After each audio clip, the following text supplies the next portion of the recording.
विरोधी पक्षनेता नसल्यानं विरोधकांमध्ये समन्वय नसल्याची टीका भाजपच्या नेत्या चित्रा वाघ यांनी केली।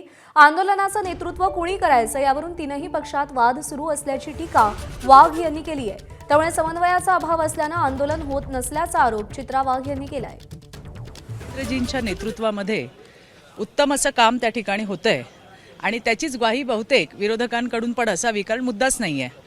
ज्या पद्धतीने रान उठवलं जायचं एखाद्या विषयावरती, पण देवेंद्रजी सगळ्याच घटकांना न्याय देताना आपल्याला दिसतात आणि म्हणून मला असं वाटतंय की विरोधकांकडे आता काही करायला मुद्दा राहिलेला नाहीये आणि म्हणून ते दिसत नसेल। जोरदारपणे काम चालू आहे, प्रत्येक क्षेत्रामध्ये काम चालू आहे, प्रत्येक घटकाला न्याय देण्याचं काम चालू आहे आणि म्हणूनच बहुतेक विरोधकांना आता पायऱ्यांवरती बसायची वेळ येत नाहीये।